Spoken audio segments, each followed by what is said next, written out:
Hello. So I'm Mike Heiser. I'm the supervisor of clinical engineering at Middlesex Health. Hi, and I'm Neil One. I'm a clinical engineer. So Middlesex Health is dedicated to providing the best quality care to our patients as possible. We are a Mayo Clinic Care Network member, so that means that our patients have access to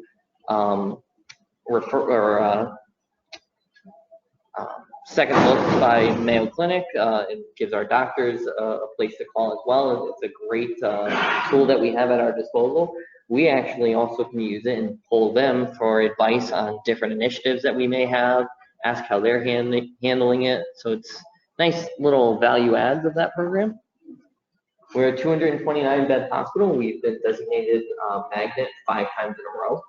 One of only 20 hospitals worldwide to be designated that or hold that for 5 years in a row. 3 urgent care offices, 3 family practices, 9 primary care offices, 7 rehabs, 2 off-site EDs with radiology and lab, 1 surgical center, an outpatient center, 2 cancer centers, and 11,000 unique biomedical device assets across our network. So we do have quite the wingspan and a lot of drive time, depending on the issues. So for the most part, the primary care offices kind of keep themselves unless something catastrophic happens. Makes it a little easier. And there that goes. Sorry about that. We were having clicker troubles before. So just want to do a few poll questions. So have any of you experienced damage by incorrect chemical use on your devices? Expected. Have you found that manufacturers recommendations for cleaning kind of conflict with your infection control? Yes? Kind of universal?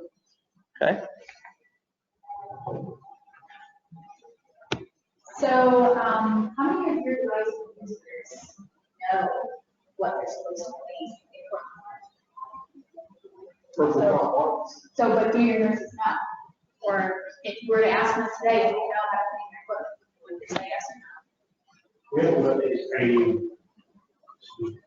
One of them is you have to be there for students. I take my health stream every year too. But I gotta tell you, it blows the end. Yeah. Yeah. It's available. Yep. We do our best, right? Get it out there. And so then, if you were to ask that same person about a device, would your users know who is responsible for equipment? If you have different staff that's supposed to clean different equipment, do they know? Anybody have experience where their users don't know their user is responsible for what? Or are they pretty responsible? Or is ignorance bliss and you haven't asked the question?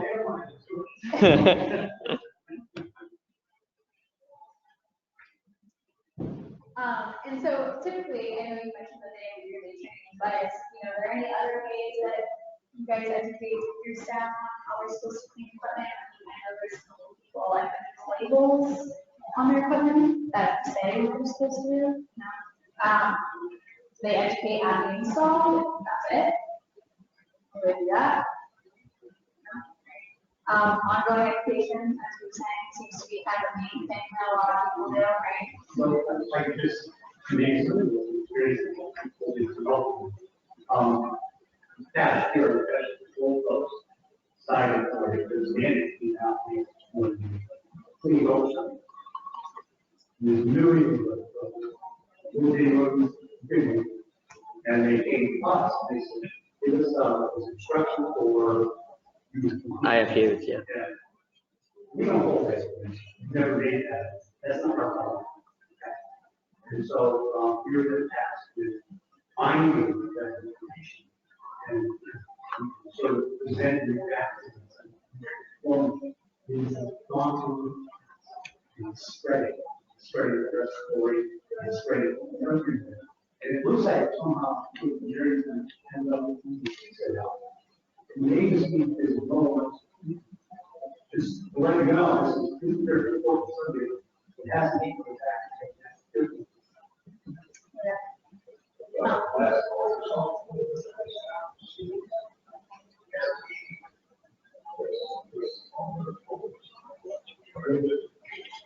So compatibility chart.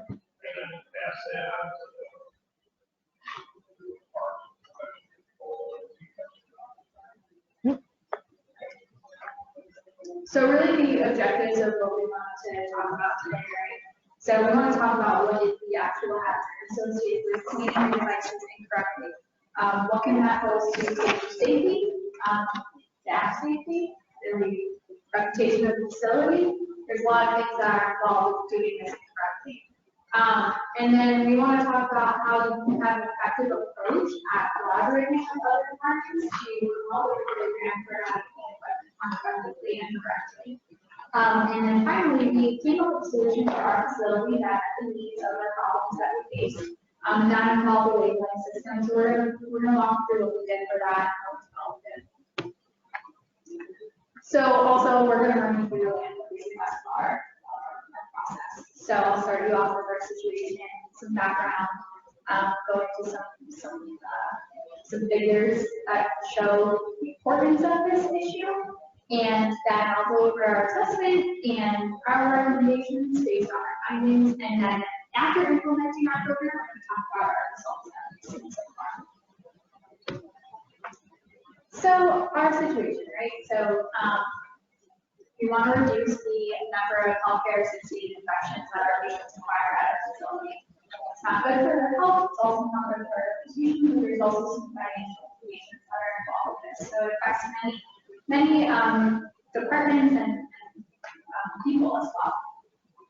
So the correct chemical required to prevent equipment damage we're going to cover. And we also need to talk about it in a clear assignment of the group that's responsible. So no ignorance is bliss, and we want to have a clear assignment. So here's something that you might not know what might shock you, right? So the bottom quarter of hospitals that have hospital-acquired infections, they lose a percentage of their Medicare payments, even if they improve their situation from the previous year. So on an individual basis for that hospital, say they increase their number from 2018 to 2019, if they fall within the lowest 25%, they will still lose payments. So it's important to be on top of this. And so I'm going to go through a couple of reasons why we should clean correctly, some things that we found in our research that other facilities have gone through that are necessary. So there was a that was quite recently fined by the DPH, and they were fined $10,000 because they used alcohol wipes on their thermometers after patient use, which is not recommended by the manufacturer and also not up to their standards, and to be fined a large amount for this. For a nursing home. For a nursing home. So one thing that it's kind of obvious, but as a couple people mentioned, it's a growing issue, and it really is becoming a large issue. There's a lot of organizations out there that are trying to get this in our so it's been in ECRI's top 10 health technology hazards for 3 years in a row now, right? There's been CDC articles written about it. It's been in magazines. A lot of people are presenting on this now at conferences because it's emerging really quickly, but it's ruining our equipment really quickly also. So about 20 to 40% of AKIs result from transmission through workers' hands. So yes, you always want to promote hand hygiene. But a big thing about this is that what are your nurses doing? They're touching your medical devices, they're moving your medical devices, they're operating equipment. And just because they're cleaning their hands after they touch a patient doesn't mean that they can go touch a device that someone hasn't cleaned for days, then go touch another device or another patient and infect them, right? So it's not always about patient to patient. It's sometimes about moving a device in a hallway that nobody has cleaned, and now they've acquired a packet and they spread that to another person, right? So that's a large number of patients that we put at risk just due to, those things. So something to think about. There's been multiple studies that have found MRSA on pressure cuffs, buttons on a ventilator, suction system, even ultrasound machines. So this isn't just one particular type of equipment. not only equipment that's in the patient room, it's everywhere in your hospital, and you should be aware of this. It's mobile equipment down in radiology. It should be a larger picture that you're looking at. The other thing is that these medicines can survive for a really long time, so people don't realize that. But that's the right environmental conditions, you can have, just the right temperature, humidity, sparing sunlight, they can survive for weeks, months. It's quite incredible how long they can stay alive. And so sometimes too, when you're in the desk soap here, put in the corner and that needs to run a lot of time, even more so they'll stay up to a year. So about 10 to 50% of the surfaces in a patient room are either colonized or infected with C. diff, MRSA, we already some pieces and others. But I think what's important to understand here, so there was a study that found that on average only about 30%, 32% of those surfaces are being cleaned at their facility. And that led to an overall increased risk of 120% for the next patient that was going to be in that room to acquire what the previous patient had, because the surfaces, including the devices and the countertops, everything, were not being cleaned, so they were infected with infection. So it's quite hard, you can't treat your patients that way, that they come in for one thing, they end up with another thing, because someone's being cleaned. So this is a table that can show you how long pathogens can survive. Like I said, it's quite shocking. I think if you look on there, there's some things that can survive for 5 months, 6 months, 13 months, 30 months. It's quite insane and scary. So here was, I think, something that highlights why you sometimes have to follow manufacturer recommendations and how dangerous it can actually be. So there was an organization, patient underwent surgery, and it was for cataracts, and they used an instrument. And the manufacturer recommended that it be steam sterilized, but the facility was actually using a high level of chemical disinfectant. Now, the organization didn't know that that is known to cause irritation in the eye. But that's why the manufacturer recommended that it be steam sterilized, because the manufacturer was aware. As a result, the patient developed severe eye infections after the procedure, and they increased their risk for blindness. So this is a key scenario that shows you deviate from those recommendations. Sometimes you might not be aware of why they're doing it, but it's for some pretty serious reasons. So a lot of chemical disinfectants that you're going to find that you'll be using in the hospital contain alcohols, peroxides, aldehydes, a lot of different things.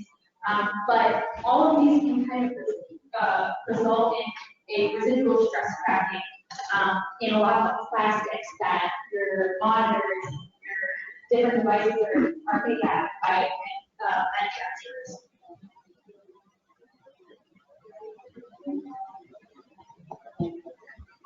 And one thing that you should be aware of that is very common in a lot of those devices that are made of those plastic resins, so a lot of your vital signs monitors, your patient monitors, just those things that are made of those, that typical plastic patient pumps.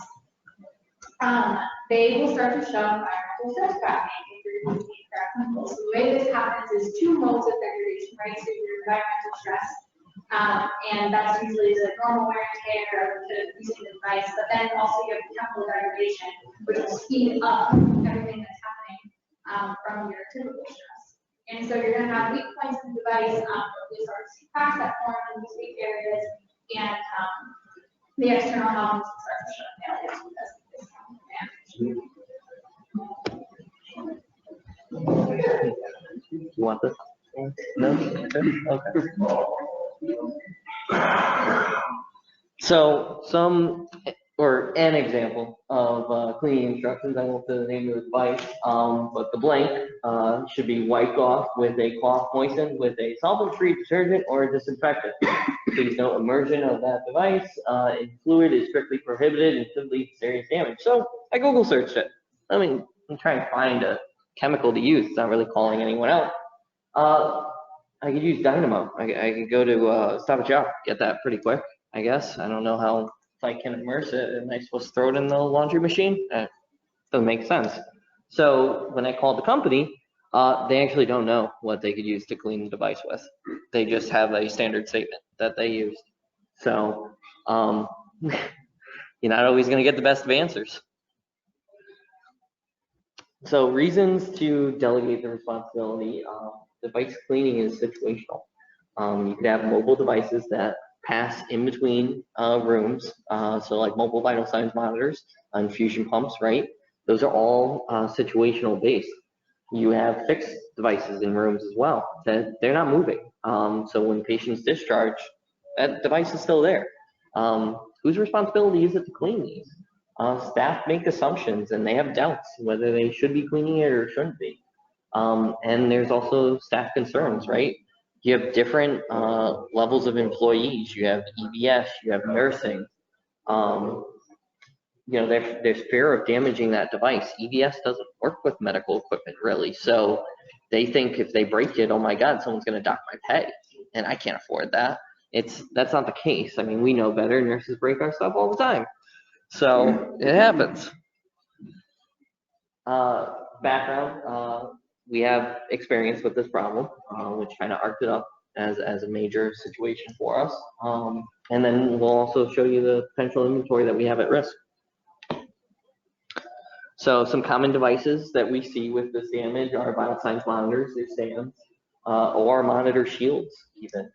Touchscreens, corroded contacts on various devices. We don't have Alaris, but just saying, contacts on those. Infusion pumps as well for us. So we have a phone sterilizer. The button, so the user interface for it, there's a kind of part of the start button that still exists and maybe some happy faces and sad faces. This was damaged after a year and a half of cleaning it with the incorrect chemical on the outside of the device. Just wore it right down. So the device is very sad at the moment. Vital signs housing damage. These cracks occur at some common corner points, possibly whether it's damage, where it could get bumped. But this is again after using the incorrect chemical for a period of time. So our infusion pump problem. We replaced all our infusion pumps institution-wide, so it's roughly 263 pumps, I think, at the time. We've since grown. Symptoms began at 10 months, and this was the first symptom that we started seeing. The corner of the pump was starting to just kind of break off, almost like a sliver, almost like someone dropped it or nicked it. So we worked with the manufacturer to determine what the root cause was. And it pointed to environmental stress cracking. So over the next period of a month, now these are 1-year PNs, so we're in the 11th month, we started to see much more damage. The fluid shield on it started to break away, leading to possible infiltration on the right there. Even the cassette holder, where it's holding the cassette, that cassette's not going to stay still anymore. That's a possible chance for free flow event. I'll get to your question. In the corners of the devices, the guides for the tubing guides started to break off. And even right underneath the cassette, we started to see that cracking and almost to the point holes. And that was a screw that went in from the back case to the front case, and that was just pulling on the inside, just naturally, from the tension. So that was not somebody damaging this. This was just inherent tension built into the device that started to just break away. Question? Oh, I was just wondering, whenever I come to those, I thought that it was good for them, or a complete solution for all that over time that we have serious, they hope that. Only 11 months. Gee. So one thing that we found is we went centralized with our cleaning process. So we took it from upstairs to what was supposed to be cleaned at discharge or nursing's responsibility or someone's responsibility, and we moved to a centralized distribution model. Everything was going down the central. So I don't know how they were being cleaned before, how often they were being cleaned. I'd like to say that they were being cleaned after every patient. But central, it's their job to clean things, right? So they were doing a great job. So much so that we started to see this damage exponentially occur. So initial strategies, how do we handle this? 11 months, we're about to do PM.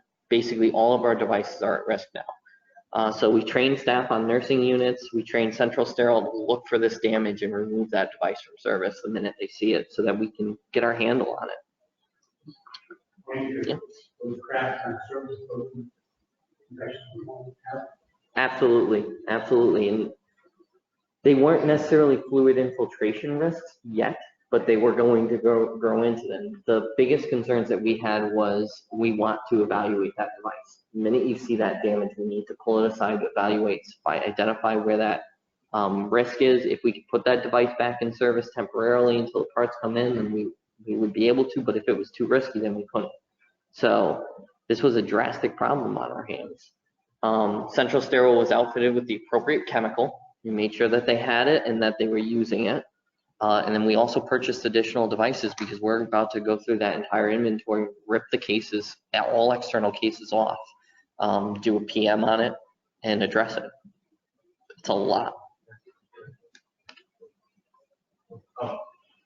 Your Central Sterile, does it go to the floor and put it on the floor? Or? Comes down, travels down to them, and travels back up.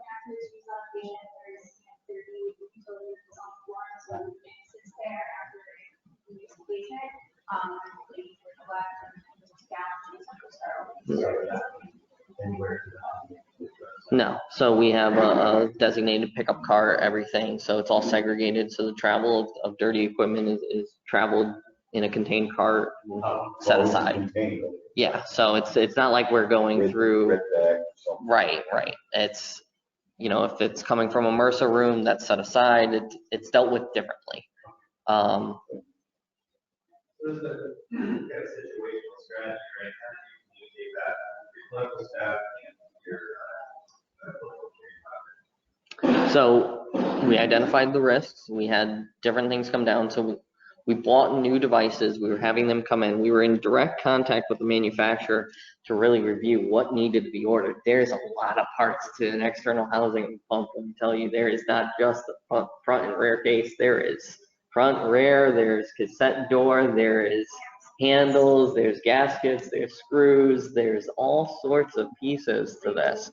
So the manufacturer built a full list for us of what's going to need to be replaced. So then we started creating dedicated repair stations. As soon as all the parts came in, we set aside basically an assembly line of how are we going to replace these parts and start handling them. Our real-time location system, which, RIP is now basically dead because we were a wear point, was instrumental in this. We heavily utilize that because all of the rare cases are serialized. So you need the exact pump to change to that case. Is there an analysis done on how much time is now needed for that IV pump to be in position rather than clean it on the floor? How much more equipment you get to buy to come to that time?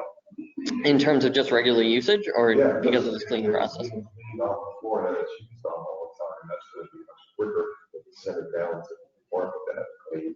So now that's out of the area. So for our centralized process, we developed it, we flipped everything on its head. Pumps are not kept on the floors. There is no need for a pump to be on a general nursing floor. Patients don't direct admit for the most part. There's a few that do, but the vast majority come in through our EDs and surgery. So we make sure that we had a stocked room, par leveled rooms in PACU, par leveled rooms in ED, par leveled room upstairs in the regular nursing, in a common location so that they could get them if they needed them. And then we also had CCU as part, as well as our OB unit. So through our RTLS system, we were able to track those par levels. We pretty much had it running very smoothly to the point where those were always getting restocked. Pumps were coming down, getting cleaned, being restocked. Transport handled the whole process. The major concern that we did run into is, obviously care does change for a patient over time. So that's why we did position that one kind of common location room that existed. But it was a very minimal number of pumps. And the way we chose is that if a pump is on the patient at any given time, that stays with that patient. So, you could have Q4 hours, Q8 hours for drug delivery. Pulling that pump from that patient makes no sense. because then you might delay the next medication dose. You can't treat utilization like that. So when RTLS companies tell you, well, we'll track utilization when it's in and out of the rooms, when it's in a room, that's fully utilized. I don't care if it's not pumping or not, that's still utilized on that patient. And our nursing directors made sure we understood that. So, question? I was just going to piggyback and let him know that we went through a similar process and we had the opposite outcome. You find a lot more. You know, so you're not short. You actually, they've been stashed previously in corners. Yeah. You don't have to do that sort of. Yeah, we have more pumps than what we needed after. We were pretty lean to begin with. Now we had to buy more pumps in order to accommodate this process because we're going to be taking a lot of them out of service for periods of time, for long periods of time. So from the time the doctor places the order, the patient can get. For the most part, they typically normally have a pump. You know, if they're coming through the ED surgery, they almost always going to have a pump.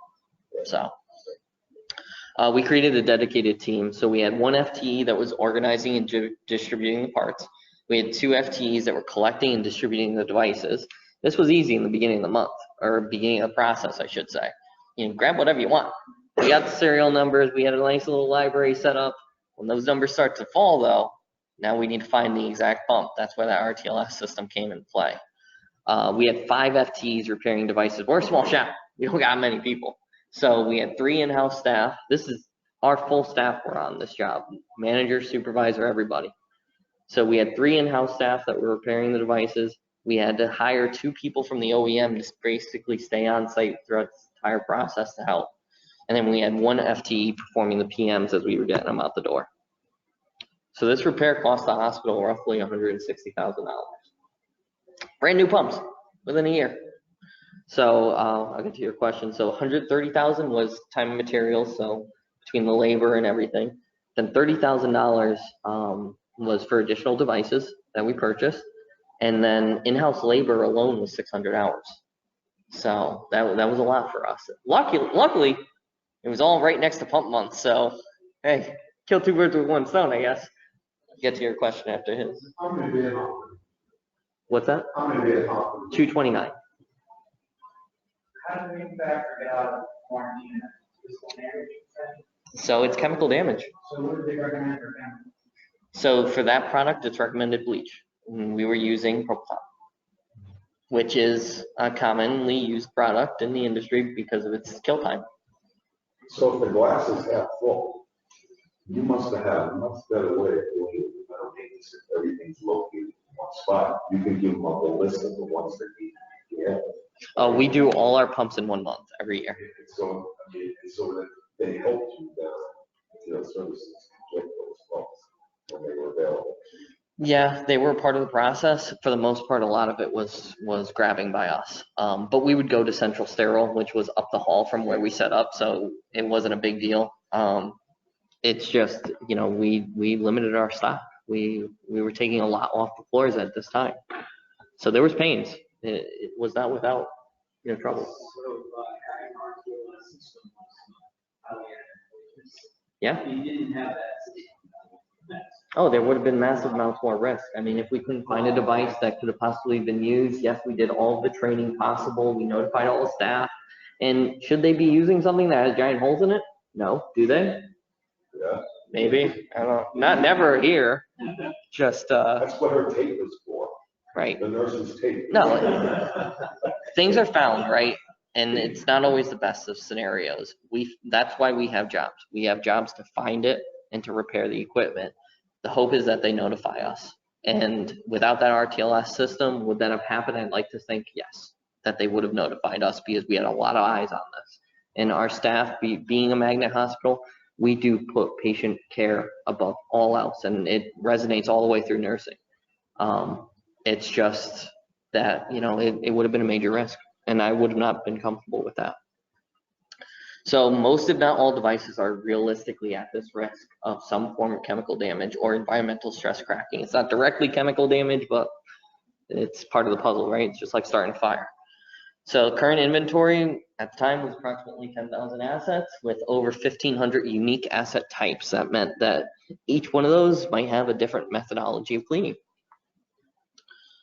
So a multidisciplinary team was created, and inventory was gathered throughout all of the process. And we consulted against the end users. So we've addressed the pumps. Now we're looking at process improvement for everything else. So part of that multidisciplinary committee was nursing, infection control, environmental services, ourselves, central sterile, administration, everyone who has a stake in this. And that's not even talking about like those one-off areas, lab, radiology, right? I mean, nursing, you can basically float anyone into that. We just focused there because that was the bulk of our devices. Yes. Assuming that like offsets, Correct. so not on that. They are. Yeah. Yeah, we were wired everywhere. So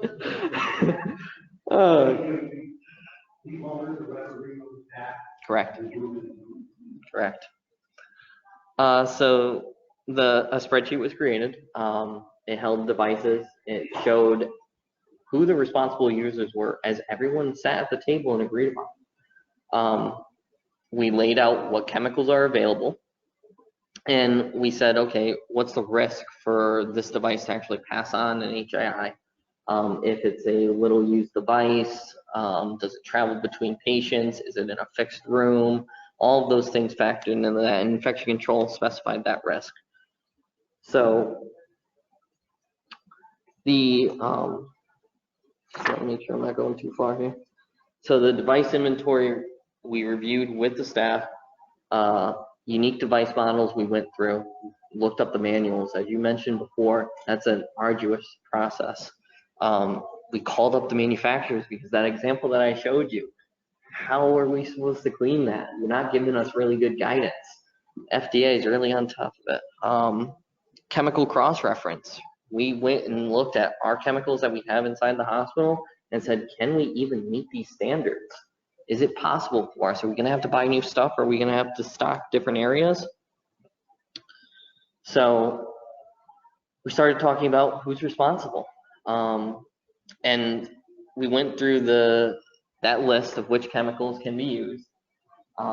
We determined which ones were appropriate and which ones can effectively be used to clean devices. So whether it was readily available, where is it positioned? Is this something that we need to change? We looked at the situational device use of whether it's mobile or not.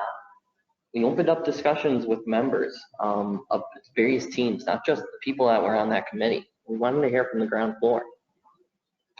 We talked with infection control about kill time. Certain chemicals need to sit on certain devices for a certain amount of time in order to actually kill what they're saying that they are. So that's a very important category when choosing which chemical we're going to move forward with. And then education. We wanted to make sure that staff were comfortable with cleaning the devices. And as I mentioned before, EVS, they're afraid to damage something. So they're going to look at that monitor like it's a spaceship and, I'm not touching that. So we have to make sure that they're comfortable. So we reviewed the inventory with the end users. We built out responsibility cards. They thought it would be a good idea to have a card hanging off their badge with the names of what they were supposed to do, what they were supposed to use. And then we talked with them and asked for, how's that working? We asked for any complaints that they may have. We came up with kind of a sticker idea and we tested it. So some end user complaints were that they were unfamiliar with the device. It was great that we put it on a card for them or a book or a Bible that hung around their neck. They didn't know what a patient monitor was. EVS had no idea. And honestly, nurses didn't either in some situations. They know things by different names. Nurse on a stick, vital signs monitor, spot monitor. It was also difficult to read. To put it on a little card, some of them need microscopes to read things. And I hope they cleaned it before they used it. Importance of the chemical. We had to stress that to them and make sure that they understood that they have to use bleach. You can't use purple top. I understand that bleach has a smell to it or an odor, but there's other reasons why that has to be used. And make sure that they understand what the dwell time is too. So based off of the end user complaints, we kind of tackled it a little differently with the sticker idea. So for device unfamiliarity, we broke that down and said, okay, so equipment should be clearly labeled that it should be cleaned. It kind of sounds obvious, but okay, that's one way to address it, right? So this way they're no longer unfamiliar. Difficult to read responsibility cards. So equipment should be clearly labeled who should be cleaning it. The importance of the chemical, so it should be clearly labeled which chemical to use then. And then the time, so chemicals should be readily accessible for staff to use because it could take a long time to actually clean the device or find the chemical that they need. So it's important to really stand them up and get them ready to succeed, not build them to failure. So we tested this sticker idea. We created kind of mock stickers with all this information on it. We put a controlled test group together. We got feedback from the staff, and we saw significant improvement when we put it on there. So that was coupled with the education as well as the sticker. It resulted in more cleaning of the devices and with the appropriate chemical, which was really what we were getting at. So after this trial, our recommendations moving forward were really to finalize the stickers that we wanted to implement. And we had to come up with an initial equipment list of the things that were most effective at first, and something that we can start off and then build from going forward. But we couldn't tackle every single device type at once. I also wouldn't be a good idea to do that because although we tested the stickers previously, this is our finalized version, and we wanted to make sure we started with one through in case we had anything we wanted to change after that initial install and stuff. So then we also had to, we wanted to go over our chemical supply review, what infection control was allowed, what we had on the site, where it was located, what devices, certain devices might have a booster to hold chemicals, so do a review on what is currently being stored in the device, is that correct? And then we wanted to go forward and do some staff education so that everyone was aware of the program being implemented and that they effectively used it. Then our recommendation after that would be to continue to do audits so that we can see as time goes by, is it still remaining consistent? Are we dropping off? Is the sticker idea better than this continuous education? Is it helping us stay clean over time? It's also an ongoing process. So there's some things that we'll talk about that have to always be rehashed, and then come up with a go-live strategy for the project. So we had a couple of objectives that our stickers need that assess what our original problem was. So one thing is that the equipment needs to be clearly labeled that it should be cleaned. So the way we overcame this is having our stickers show the cleaning frequency so that it has to be cleaned at this frequency. It needs to be labeled with who should clean it. So that someone doesn't have to memorize that they're responsible for that device, but if they're using it, they can clearly see on the device that they are responsible for cleaning it. And then the label also needs to show what cleaner to use it with, because like you said, there's a lot of different combinations of cleaning chemicals out there, and you don't want them guessing, so it should clearly say use purple complex on this or use bleach. So the way that we went about that is that, in fact, the way that it showed that it should clearly label who to clean it was by the sticker shape. So we had 3 different shapes that we offered, and I'll show you pictures of those. And the way that we labeled it by chemical type is by color. So these are the stickers that we can create. So we have 3 different shapes. One for the central sterile supply, one for the user, which is the nursing staff, and one for EES, our medical services. So we didn't just put a shape on there and expect them to memorize it. We also put the wording on the sticker as well, in case someone forgot. But the intention is that hopefully as this program continues to grow, they start to recognize the stickers there, and it makes it easier for them, just based on looking at the shape. And then at our facility, we have 2 main cleaners, one being purple top, one being bleach. And it just so happens that the purple top wipes have a purple top on them, right? So it makes it easier for us to put a sticker on it that's purple that matches the cleaning container that they would use for it, so they can correlate the two. And same thing for our bleach, they have a brownish orange label on them as well, so that's why we want that color, so they can easily correlate which to use. So this is our list that we came up with for our initial equipment that we wanted to go live with. There's 11 devices on here, and we discussed this with infection control and some nursing managers, and we determined who is responsible for cleaning it, and based on our research on the manufacturer's recommendations, what is the cleaner that you should be using. So there's obviously our IV pumps, but some other things that is included on there were our vital signs monitors, both mobile and mounted in room, which are, you'll see different cases because the mobile vital signs machines are cleaned by the user, yet our wall-mounted machines are cleaned by yes.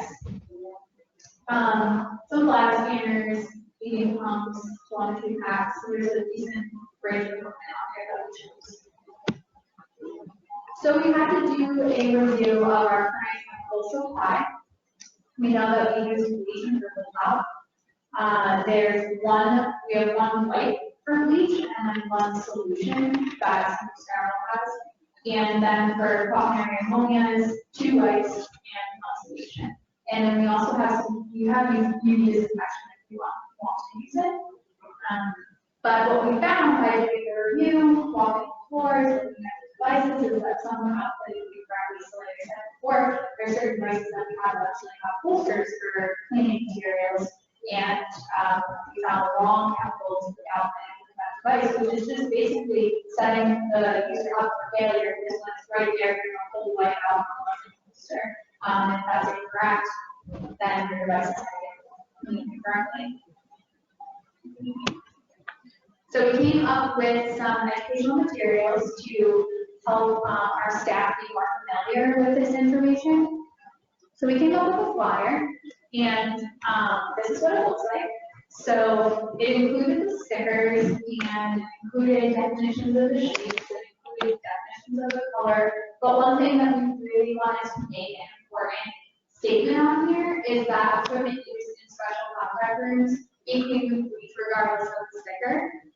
So that's based on our policy to prevent infection.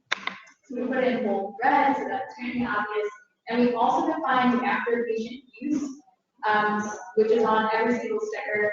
And we define that as when the device is used on a new patient, because certain devices may stay in the room with the patient and it could be used multiple times over a multiple day span. So for that, that means that the equipment wouldn't be clean every single time it's used on the patient, staying. But for other devices, they use on a patient and then move immediately to another use on a new patient. And at that point, that's when it needs to be clean. So we define that as well so that our staff understand that. Then we need a reference chart because we understand that talking with certain staff, they don't know what these devices are. So we put pictures of what these devices look like at our facility, we put descriptions of what they are, along with the sticker that you will expect to find on each device. And we distributed that material to our ES supervisor and staff. They could put that where they wanted it. If they wanted to post it on their unit, if they wanted to put it in the break room, just so that people know it's and we needed to do some audits that we can track progress on this. So we did continuous audits, and one of the things we looked for was the sticker status, so inspecting it visually, making sure that the chemical actually didn't damage the sticker and that it was holding up well on devices so that they weren't wiping off or people weren't peeling them, so we wanted to check the integrity of that. We also wanted to check the chemical status, so we had to go out and put all the chemicals on the devices that were operating properly, but we were curious if 3 weeks later we went back and people changed the chemicals in the holster because they were curious as to why someone else changed it. And that's how they're used to using. So why is a bleach white container and there's always purple top? Now I'm going to change that to purple. So that's something we have to stay on top of because if they're not educated on it, or they're not aware of it, we have to maintain the program. And we did some verification of frequency by using a chemical indicator. I'll get into that. And just using this reinforcement with our results that we're finding. So the way we determined how we were going to audit the chemical, the cleaning with the chemical, we talked to infection control. They had a couple solutions that they were aware of on the market. So they've had 2 gels and 1 powder.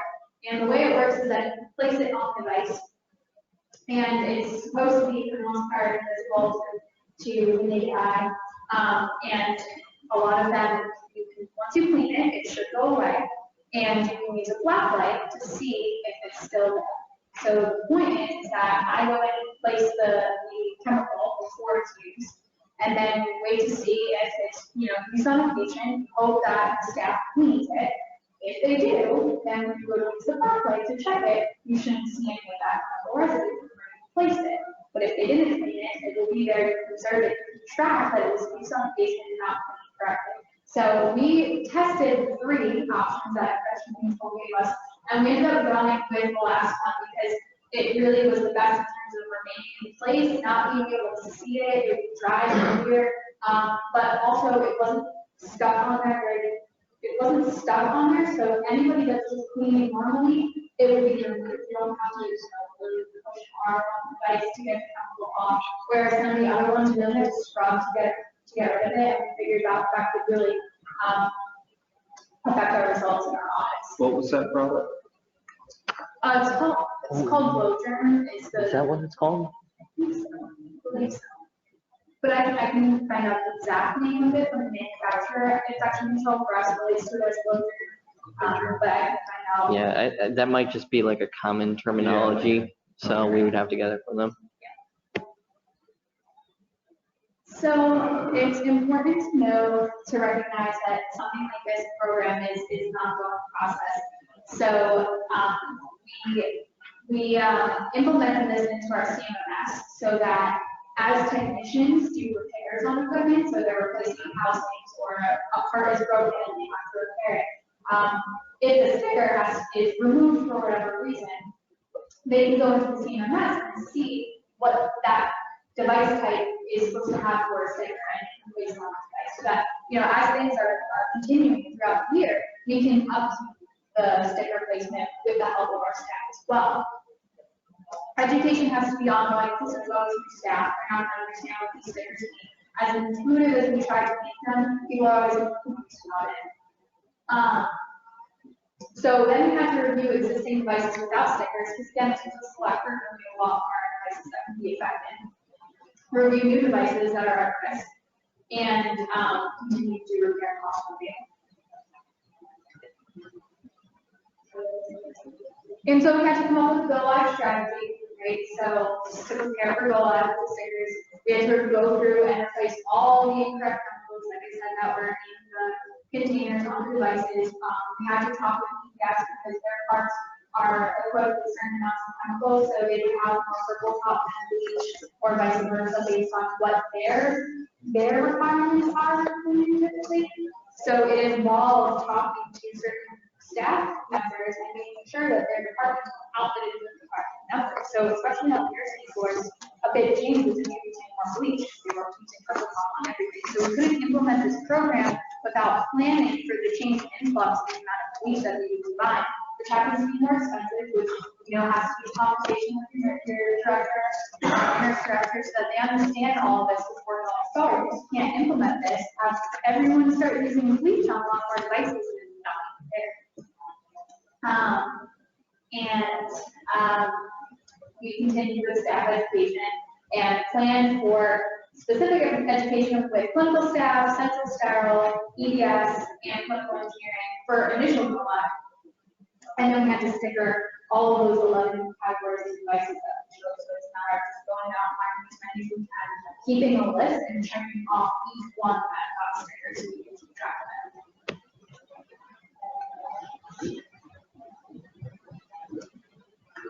So our initial results were that the correct chemical is being used. I mean, when you place it there on the device, basically, it's more likely that it's going to be used. So that was good. Staff became more aware of their responsibilities. Now they understood who was responsible for what. Device damage is going to be continuously evaluated. You know, the pumps, it took 10 months before we saw any damage. So we've crossed that bridge. We haven't seen any damage on them. So it's a good sign. Any new damage, I should say. And additional devices are continuously being considered for the sticker system. Everyone seems to love it in the hospital. So ongoing results, continuous education still being performed to break those old habits. As Bianca mentioned, you don't want someone to grab a purple top wipe because that's what they'd rather use, or that bleach really gets me nauseous, I can't use that. You could run into some problems with some staff with that, but it's an ongoing battle, ongoing education effort. First audits showed that there was an increase of cleaning on equipment, which was a good sign. That means that we were cleaning it more, and that we were cleaning it with the appropriate chemical too, because it was positioned as such. So it's an assumption, but it's a pretty solid one. And we placed the stickers on the glucometers in a certain position on the actual holster for it, so they have to go and grab it. So we figured placing it there, we didn't want to mess with the touchscreen or anything like that. The staff actually came to us and said, I'd really like it on the handle of the device. So when I take it with me, I'll know exactly what to do, and then my colleagues will know. So we went back and we removed those stickers and placed them in a better position. So some barriers and problems that we experienced, bleach, staff had concerns around that, environmental concerns, personal concerns. Also leaves a residue on screens. So kind of training the staff that they have to know, let it dry and then wipe it down. It's difficult, and it's difficult to keep up with. And that residue also makes it so that either you can't see the device or you can't use the touchscreen effectively. So certain scenarios do require bleach, regardless of what the device says. If it's in a room that has C. diff or CRE or something like that, you need to use bleach on that device. And you're going to have to pay for the breakdown eventually at some point in time. And staff need to be ever vigilant, checking for damage and notifying you. That's just something that inherently exists in the healthcare environment. Maintenance of stickers over long periods of time. We've had them out there for maybe 6 months now. The question is exactly what Bianca mentioned: is the chemicals going to eat away at those? Or are they going to wear off over time? We've tried to find as good an adhesive as possible and a solid sticker. We won't know. There's no way to trial that long term without rolling it out. Could have. And then we also had to break old habits. It's a lot. People have been doing certain things certain ways for many, many years. Regardless of whether it was a Bovie, we were called a Bovie back then, and it's now a Valley Lab ESU. It's totally different. So references.